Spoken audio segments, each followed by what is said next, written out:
Hey, Summer. Summer Baruth, what's happening? How are you?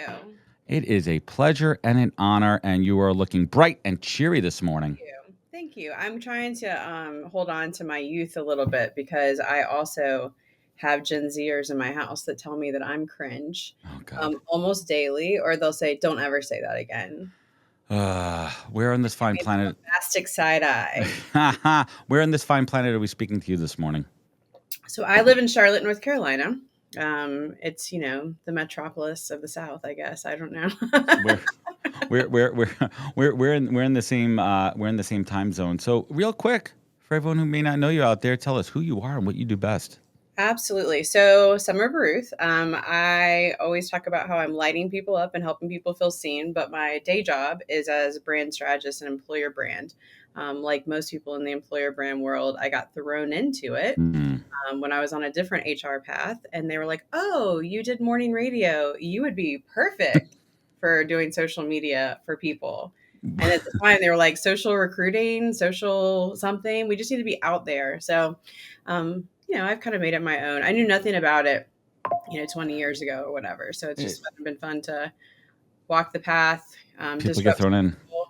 And I would say, what am I best known for? Disrupting life as we know it for Hmm. HR professionals and making them uncomfortable. Well, let's all right, right. Let's get into this a little bit, right? So I am a recruiter by trade, Yeah. and I live in uncomfort, discomfort, Yes. awkwardness, hard conversations, all that too. And like you, I've been around the block for a little bit at this stage of our career, and we've seen it. We've seen that old school Yeah. HR, and HR is now morphing. How have you seen HR change in the last 20 years?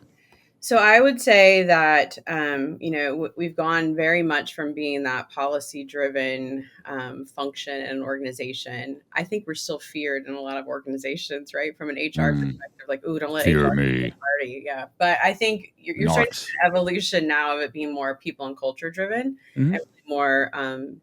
I think companies have really understood the losses that they took during the pandemic. And as we look at more generations, Gen Z, Danielle, looking at you, coming Hmm. into organizations while also trying to transition, the OGs, as I call them, to still have viable careers, it's a lot to manage. And so I think that's the evolution that I see. And the Right. companies that aren't evolving with that are screwed. Yeah, I And mean, there's what, three or four generations in the workplace right now. There's a lot of different generations. It's fascinating. It's gone so fast too. I mean, I look back at my leaders who I'm still friends with from 20 years ago, and they were like my age. They're younger. yeah, They were younger than me then, leading those companies. yeah, And you see the change, and you see the change in communication. You see the change in technology. So let's talk about the change in hiring, yeah, right? We go back and when, I mean, back in the day before computers and internet, people were faxing resumes. It was a very binary process. It was sitting in the waiting room of the HR office waiting to get called in. And with the advent of technology and with the advent of marketing and brand marketing, companies now need to brand themselves to be yeah. attractive for talent. What's your take on the current state of employer branding and brand So it's marketing? interesting, right? Because I feel like there's still this push pull that happens. There's not a lot of there's a lot of organizations that are dabbling in this, right? And like trying to figure it out. And I think Hmm. there's a small fraction of organizations that have nailed it. I think the biggest thing that happens and what I see, not just the companies that I work in or working with or work for, right? But it's just what I see as the industry as a whole is that there's always this push pull between HR, brand, comms, and leadership. And so the buy in has to really be from all groups. And how do you work that together? So, um, the companies that are doing it really well right now are doing a good job around storytelling and not anybody that's worked with me will know my biggest mantra is like, don't just tell me how awesome you are, like you better damn show me how awesome you are. And I don't want you showing me, I want your people showing me. So it becomes that storytelling route. And like, how are you authentically telling me that story? Yeah, um, I'm smiling because you said show versus tell, and I'm a big believer in that. And I do this keynote. Well, I aside from this show, I have my show, the podcast, and I do this keynote presentation where I talk about how companies could build an internal podcast for yeah, their companies. And one of my slides is literally show versus tell. yeah, And it's not about having your CEO or your head of people doing the show. It's empowering your internal employees to create a show, which help drives culture, which they could use in their employer branding. They could use segments in the recruiting Absolutely. process. They could use video clips, sound clips, different elements of actual people who are not staring into a freaking teleprompter saying why they love the company. Let me ask you this question. Yeah. How do you define culture in an organization? By the people. What do you mean? That's canned. I'm going to call you on that one. I know, but it's Dig like by deeper. the people, like by what's the story that people are telling me. So when I have a leader say, I don't really put a lot of credit into Glassdoor because people that are just pissed off go there. That's actually not true. Because let's look at, I mean, like it doesn't have to be Glassdoor. Name any review platform. Hmm. People are going there because they don't have any other place to go to be heard, There's no right? clearinghouse for disgruntled employees. Exactly. So, and people who might just be mildly offended or mildly perturbed about something also are, going on to these same review sites, and you're not getting it. Listen, I have this conversation all the time. Oh, but our survey results are showing that our trends are up, and I'm like, they feel like they have a gun held to their head when they're taking those Right. surveys. It says anonymous, but you definitely know who it's coming from. I mean, this isn't rocket science from a tech If you perspective can to sit figure me out where in that. of my peers and say, well, our team, like, is scoring this, then you know who I am when I'm taking that, right? So I think, it's really how are people organically talking about us when we're not in the room? It's like any other kind of reputation, right? Like when we're not a part of that conversation, what are they really saying? Are they really referring their friends and That's things what like that? reputation is. So for me, that's the culture piece. It's really around what do our people think about, who we are. I think Exactly. when it comes to employer brand, I think where a lot of companies get it wrong is they only hone in on the attract and hire. Hmm. And there really has to be an education around, how are we engaging our people as part of that brand? How do they see us? And then how are we evolving with them to tell that story so that they feel like they're a part of it? Because employer branding is really retention to me. It always has been. Let's shift gears a little bit, and I want to talk about. I've been going to a lot of conferences lately. Me too. I've been doing my show at conferences, and they're always in like a place where it's a after party kind of Yeah. vibe going on, and with after parties comes drinking, and overall I've seen a big shift in civilization where we're moving away from like that drinking culture, but it's still there, Yeah. right? It's still there. There's still a lot of pressure, and guess what? There's a lot of people out there that don't drink for a lot of reasons, personal preferences, addiction, all these things. What's your take here? How are we going to embrace? And this is crazy talk. This is HR. Yeah. All of a sudden, HR people get the most crazy at these conventions. It's like no one's looking. Like everyone's looking. Well, I think it's that whole vibe of if I'm out with my company, I have to hide. We have to be the typical HR, but if we're all together, like the freaks come out at night kind of situation. So I think it's interesting. Right? It's like the Michael Jackson video, right? Does Danielle know that one? Does Danielle know the I don't know. Thriller video? I was dying listening to her be like, "Who is that? I've never heard of that." She's no QB Herman. What the? Unreal. Yeah, We'll so I sidebar that. We'll sidebar that somewhere. read that one, but I think you're right. I've seen an evolution over the years where like there's more parties that have alternatives to them and it not always just being so bound into the drinking culture. I think, from a well-being perspective and a burnout perspective, just where we all are in this industry, that can be really dangerous. We have a whole nother sect of people that have had really horrible things happen to them when you mix in Mm-hmm. people at these conferences. People forget boundaries.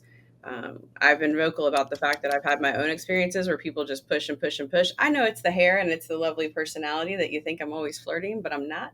Just so, Yeah, boundaries, people. yeah. So, I mean, it's like, I think we're smart in the fact of how with these conferences we've gotten much better around how we're providing secure environments for people and also providing more alternative types of situations where people feel comfortable not having to drink. Um, I'm going to RecFest. I don't know how much drinking I'll be doing.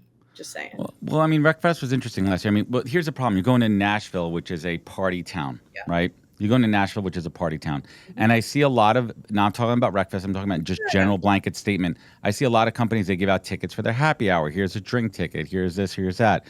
I think that there's other ways to incentivize people to come versus the free drink, Yeah. right? And maybe it's an alternative. Maybe it's some people like the THC beverages, or some people like nothing. Some people just like mocktails. People just want to be able to go to an event with people they want to be at without the pressure of having to drink.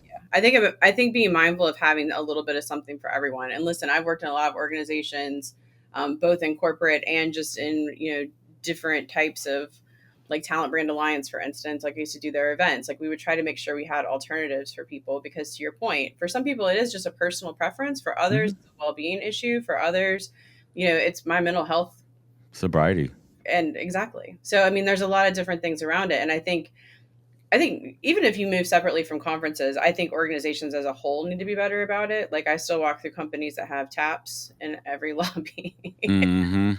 I'm No, like, like, how buzzed do I need to be while I'm working on policy around here? Like I'm not really sure, right?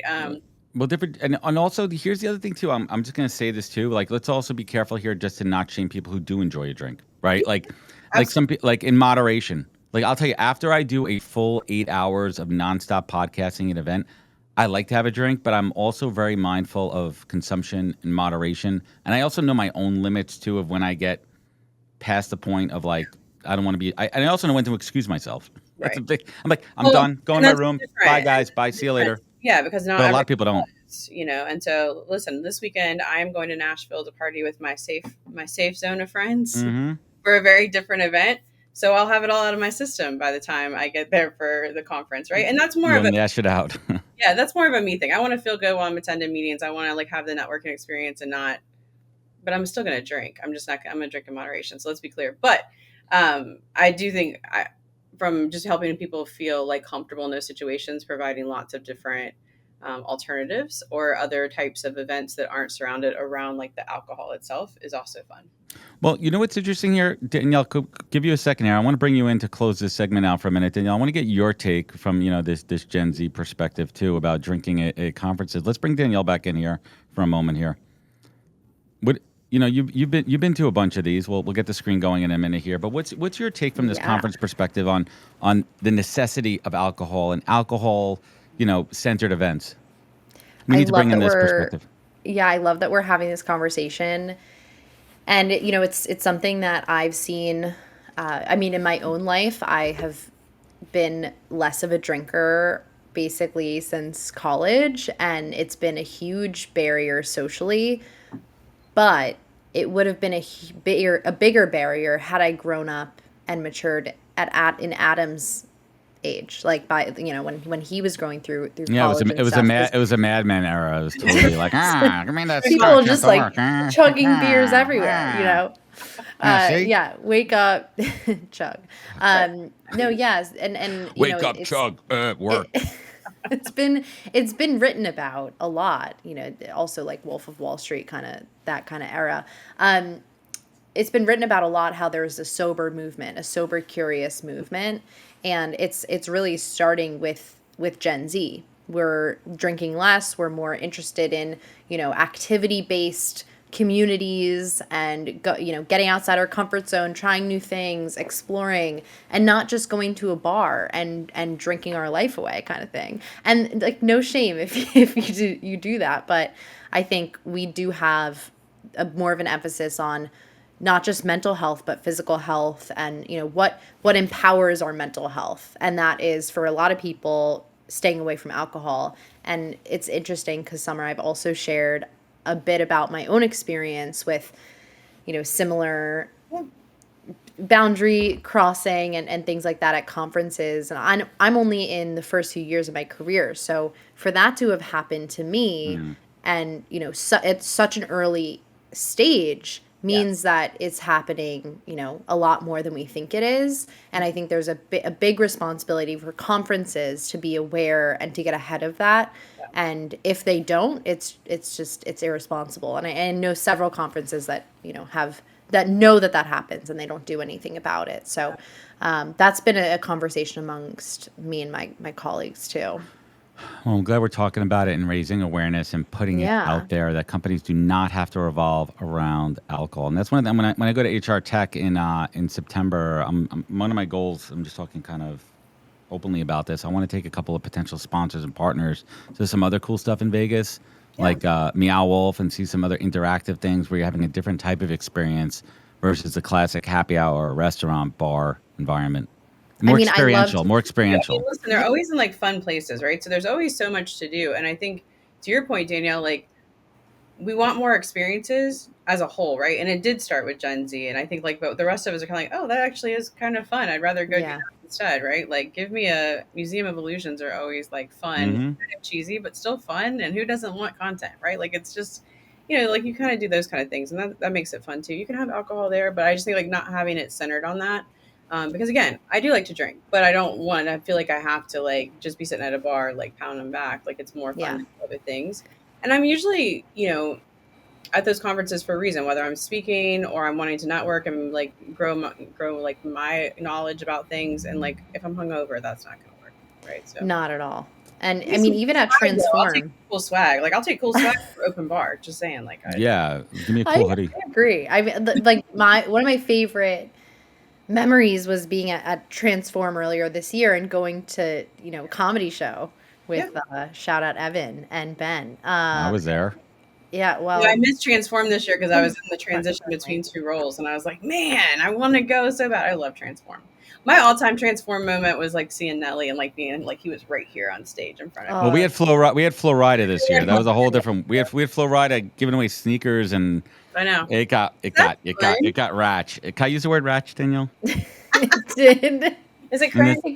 It got ratchet. it got a little ratch. Well, Summer, I like this Got a little segment, and sus. we'd love to have you. We'd love to have you back on as a regular Yeah. correspondent. I want to wish you a great Labor Day weekend and a great trip twice to Nashville in 2 weeks. Is that what you're doing? Yeah, and then I'm going to Toronto the following week. Toronto's a great city. Great city. Yeah. I went to school up in Buffalo. We used to go to Toronto all the time. It's like a Fun, clean right? little New York. It's a great. I know. It's It's a so great. fun. So I like September is my week of travel, and then maybe I'll take a break. Cool.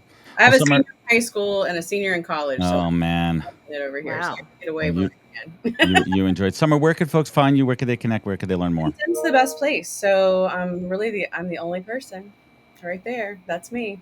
I'm the only Summer Baruth out in the world. Can we give a virtual high five? Thanks Does for that work? having me, guys. It's so fun. All right, Summer. Thank you. Thank you. That's Thank you. Summer.